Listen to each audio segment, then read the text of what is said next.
Good morning mga boss. So today is December 24, larawan ng pinapasko mga boss. At hindi ako makapag-live dun sa bahay gawa nga ng mga boss ng maingay. And also magiging copyright na naman ang mangyayari sa atin. So iniiwasan lang natin yung mga copyright mga boss para maayos naman yung channel natin. So yun, so mapagpalang araw ulit po sa ating lahat mga boss, mga buddy, yan, kung ano man tawag natin sa isa't isa, mga tol, mga kapatid, yan, mga kapamilya, para sa ating mga pamilya, no? So binabati ko po kayo ng Merry Christmas po sa bawat isa po sa atin, saan man panig kayo ng mundo. Mga OFW natin, yan, Merry Christmas po sa inyo. Alam kong medyo mahirap din yung mga pinagdaanan nyo kasi hindi nyo kasama yung mga pamilya, yung mga anak, mga loved ones, or mga family, mga barkada, ganyan, mga kung ano-ano pang mga pwede natin kasama ngayong Pasko mga boss. So ako din, hindi ko rin kasama yung family ko ngayon dahil gawa nga ng may problema din, wala tayong pera, sabi na natin ganon. Hindi rin ako nakauwi. At nandito yung kapatid ko sa Maynila, sa Espanya mga boss, kaso wala tinatawagan ko, hindi siya sumasagot. At gusto ko rin sana magkasama kami dito kahit papaano. So tinawagan ko si mama, ayun din, parehas din walang pera. So nataon pa ngayong Pasko mga boss. So wala tayong magagawa, ganun talaga. Minsan nagkakataon na wala. Kaya sa amin, doon na lang kami sa bahay. Pupunta lang ako dito sa parkingan dahil magpapaandar na naman ako ngayon. So nag-vlog ako ngayon dahil gusto ko lang kayo i-greet, pasalamatan syempre dahil nandyan pa rin kayo sa amin. At syempre Christmas naman ngayon, 'di ba? So bakit hindi tayo mag-vlog, di ba? At kumustahin ko lang kayo kung kumusta na po kayo diyan sa inyo. So ayun, ito na nga mga boss, papaandar lang tayo ng sakyan. Kahit yun na lang yung gagawin natin ngayong araw na to. So nag-vlog lang ako dahil gusto ko lang kayo i-greet, pasalamatan syempre, at kumustahin, yan, magkamustahan sana. Pero mas maganda sana mga boss kung live. Mas maganda yung usapan natin, kaso nga lang wala eh. Kung sa bahay, naman medyo may ingay. At dito nila ako sa may parkingan kasi nga medyo hindi siya maingay. Although may gumagawa dyan sa kabila mga boss, pero nag-welding, medyo maingay lang konti. Kaya pumasok na ako dito sa loob habang nagpapandar tayo, nagpapainit tayo ng sakyan mga boss. So ayun, ano pa ba sasabihin natin? Kuya Renji, ayun, Merry Christmas pala. Hindi man kita babati-bati. Sila Buddy, ayun, umuwi sila Buddy mga boss. So siguro may upload yan si Buddy, abangan nyo kasi mag-upload yan dun mga boss kasama ang mama niya. So di ko alam kung matutuloy ako sa 25 mga boss kasi pupunta sila Boss Maki doon, pero di ko alam kung makakasama tayo. Dahil wala tayong walang baon ba. Mahirap na pumunta doon na walang baon, na walang bit na kahit konting pera lang mga boss. Kasi di rin biro yung kumbaga kailangan talaga natin ng pera pag pupunta tayo doon. So bahala na mga boss, basta kung ano nang gagawin natin, bahala na, either matuloy o hindi mga boss. So sino pa ba yung papasalamatan? Ayun na nga mga boss. So maraming salamat nga pala kay Buddy, King Buddy mga boss, dahil dati talagang ayoko naman sana mag-vlog eh. Ayoko na ituloy to na-demonetize ako mga boss. So nung time na yun nawalan ako ng pag-asa dahil parang ayoko nang ituloy. Demonetize ulit ako, nawalan ng watch hours. And then si Buddy mga boss, pinipilit niya talaga ako mag-upload that time. Kaya ang ginawa niya mga boss, kung bakit ako na monetize is parang in-uploadan niya ata, oo, yung pagpunta namin doon kay Nanay Marita dati, kila Kuya Jonathan, wala na talaga sana akong balak ituloy pa mga boss, kasi nawalan na ako ng ng parang gana ba, kumbaga, o ganun. Parang sabi ko sa sarili ko, siguro hindi ko na kaya to, parang parang ayoko na ituloy nung time na yan mga boss, mag vlog, ayoko na ituloy talaga. Parang sumasama na lang ako para sa pagtulong, ganun. Hindi na, kahit sana hindi na nagbo-vlog. Pero ayun, maraming salamat kay Thinking Buddy mga boss, dahil siya ang nagpursige sa akin, siya ang tumulong sa akin para maano ko ulit yung watch hours ko. So ayun, monetize naman. Syempre matagal pa bago tayo makapagsahod. Wala pa tayong sahod mga boss, so ang gagawin natin ngayon yan lang, gusto ko lang kayong kamustahin, magbigay ng greetings ng Merry Christmas and advance na rin sa Happy New Year mga boss, dahil di natin alam kung makakalabas-labas pa tayo ng ganitong season, kasi sobrang traffic sa labas mga boss. Although nagbiyahe ako kagabi, dinere-diretso ko yung pagbiyahe natin ng Grab, meron naman pero saktuhan lang. Ang importante para sa amin mga boss is maayos yung kalusugan natin, at gumaling na rin yung anak ko, syempre yun lang. Hindi siguro sa akin, hindi ko naman kailangan yung yung may handa-handa ganyan, kasi minsan sanay naman na tayo sa ganyan mga boss, either birthday.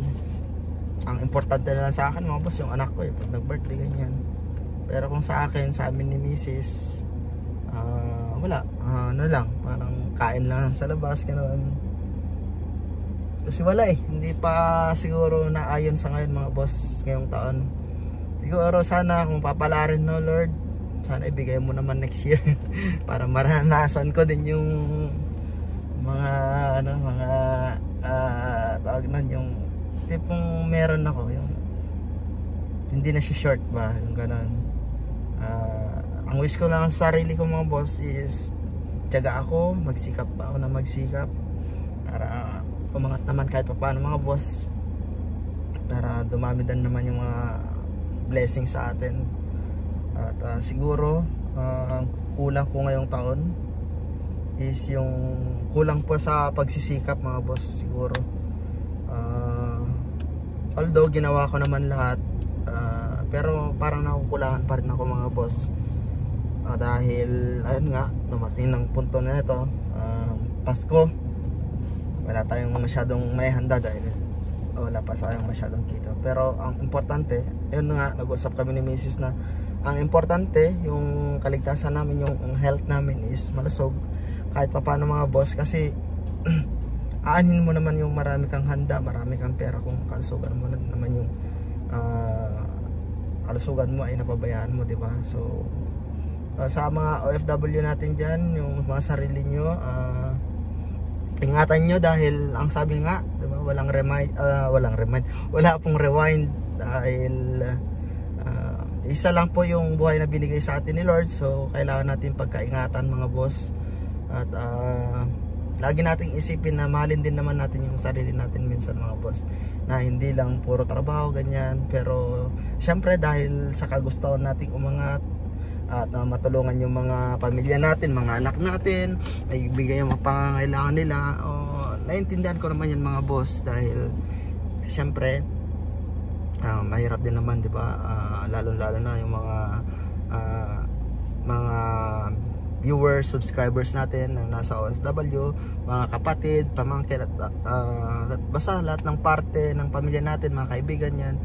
So alam naman natin na pag hindi tayo nagkumayod, nasa ibang bansa tayo, is wala, parang no work no pay, and then makakapekto pa sa performance, yun yung ibang iniisip natin. Pero sa akin lang mga boss, no, dapat kahit konti lang, bigyan natin ng time yung sarili natin, magpahinga nga din tayo kung kinakailangan mga boss, dahil yun nga, sabi ko na wala pong rewind. Basta bigyan nyo ng time naman yung mga sarili nyo mga boss, dahil alam ko yung mga pinagdaanan natin dyan, dahil hindi rin biro mga boss para kumita. Yung iba talagang kayo, di ba? Ginagawa ng paraan, matulungan yung mga anak, may bigay yung mga gusto, yan, may bigay yung mga pangangailangan sa pamilya, dahil ayaw natin na maghirap sila. Ganon din ako mga boss. Syempre nandun pa rin naman yung mindset natin dahil may pamilya na ako, so hindi na ako umaasa sa magulang na kung kinakailangan, ayaw ko umasa mga boss sa magulang ko, at sa iba pang pwede kong asahan, dahil syempre kompleto pa naman yung mga paa natin, diba? Kompleto pa naman yung mga paa natin mga boss, so kaya kailangan natin magsikap mga boss para matupad yung mga pangarap natin. Lagi lang tayo mag-ingat parati, lagi tayong magdasal, yan, kahit anong religion pa natin yan, basta kailangan natin ipagdasal yung araw-araw, pagpasalamat mga boss na na-survive natin yung buhay natin ngayong taon, walang nangyari masama, diba? Although meron sa akin yung sa anak ko nagkasakit, pero medyo okay na mga boss. Nagawan ko naman ng paraan, nakatulong po ng ating Panginoon, at medyo naging okay siya ngayon mga boss. Although gumastos tayo yan, pero ayan mo na yung gastos mga boss, may babalik din yan, diba? So ang pinaka-importante lang is maging good health, yan lang. Tapos yung mabigyan natin ng time konti yung family natin. Pasensya na po pala sa mga FW na subscribers natin or mga kamag-anak natin, dahil hindi rin biro mga boss yung pagtatrabaho nila sa ibang bansa, diba? Malayo sa pamilya, mahirap yun mga boss. At ako, although parang may plano din akong gawin yon by next year siguro, kung papalarin, basta bahala na si Lord mga boss, kikilos ako, pero syempre bahala na si Lord kung saan niya ako ilalagay, saan niya ako pipesto. Gagawin ko yung best ko mga boss para magawa naman yung tawag na ito, magawa ko yung tungkulin ko bilang isang padre di pamilya, no? So lagi natin isipin na yung mga responsibilidad ba natin, dapat gampanan natin ang maayos, at pagsikapan pa natin mga boss. So yun lang, ano pa ba, yun lang, greet ko kayo ng Merry Christmas po sa ating lahat. Mag-ingat po kayo dyan paragi, yan. At mag-ipon po kayo para sa pamilya nyo, para sa sarili nyo.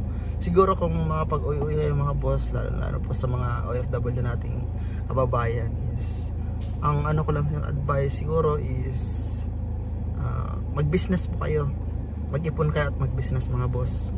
Dahil ang pinaka-importante mga boss, pag nag-business ka, lalo pag kumikita na, diba, hindi na kayo lalay sa pamilya niyo mga boss, at magsasama-sama na ulit tayo. So darating din man ng panahon na hindi habang buhay malayo tayo sa pamilya natin, so darating din ang panahon na magsasama-sama kayo, magtitipon-tipon kayo, at kagaya ngayon. So minsan hindi kami nakakapagtipon, minsan nakakapagtipon-tipon pag may pera mga boss, dahil mahirap din naman yung layo, yung gastusin, di ba? Uuwi tayo ng walang pera, uuwi tayo ng walang wala, at parang nanlulumo ako pag ganun, parang wala akong maibigay, wala akong may ambag, mahirap yung ganun mga boss. Dumarating pa sa punto na lilipas na ang maraming taon, no? Hindi pa natin nakakasama yung mga pamilya natin, yung mga kapatid, relatives. So magtataka na lang sila pag uwi tayo doon, uy, ang taba mo na, ganun. Uy, ang payat mo, parang gano'n. Parang tumanda ka na, ano na lang. Nakikita mga boss, ilang taon ka na ngayon, mga gano'n, mga bandingan. Pero nakakamiss yung mga bandingan na yan mga boss, yung pag kayo ba, haharap-harap kayo mga kamag-anak, kapatid, magkukentuhan, diba? Ang sarap ganun, dahil hindi man natin nagawa ngayong taon na to. Siguro sa susunod na taon, basta ayon sa atin yung panahon, hindi man ngayon siguro, pero sana, I hope so mga boss, na sana ay mangyari naman yun next year sa amin, na magkikita ulit kami. Although last year nagkikita naman kami, nagbabandingan, at okay naman, mga boss. Pero ang gusto ko sana ano, kahit yearly, diba? Makasama din naman natin yung mga pamilya natin sa buhay. Si mama, na-miss ko na si mama. Shoutout po ma. Dahil ngayon, magpasyensyahan mo na dahil wala pa tayong pera. Sa mga kapatid ko dyan, diba? Wala pa tayong ano eh, hindi pa ganun kalaki yung mga, wala pa tayong makakitang malaki. So pagpasensyahan nyo muna, hindi kayo makauwi. Sino pa ba kapag-anak namin dyan, hindi kami makakauwi ngayon dahil nahirapan ng pera mga boss. Although meron naman, kaso nga lang pang bayad sa mga bills, pang bayad sa mga ano pa ba, mga parkingan. Basta marami pang magastusin sa pang-araw-araw na magastusin mga boss. Dahil kumakain din naman tayo dito kahit pa paano, diba?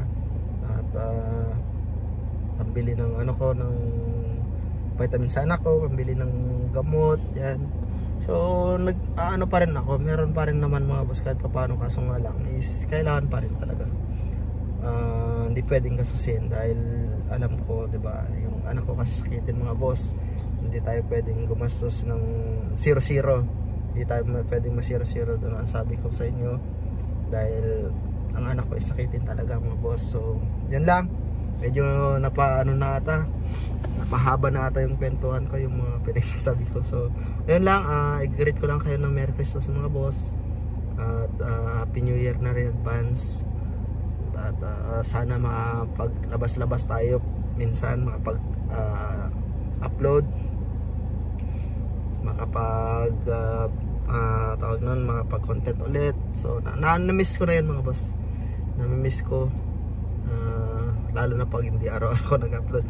Nakakamiss din pala mga boss mag-upload, nakakamiss din na maghanap ng tutulungan, kagaya yun nga, kagaya ng sabi natin, no? So sana may sobra, no?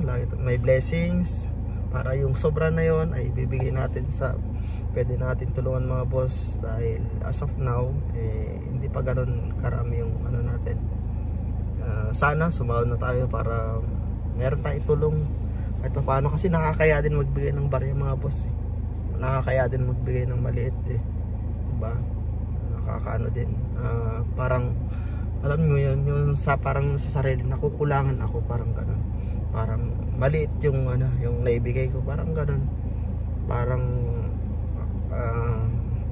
hindi siya fully, kumbaga hindi buo, hindi pa buo, feeling ko may kulang pag ganun mga boss. So yun lang, Merry Christmas and advance Happy New Year mga boss. Ingat po tayo palagi. Bye bye mga boss.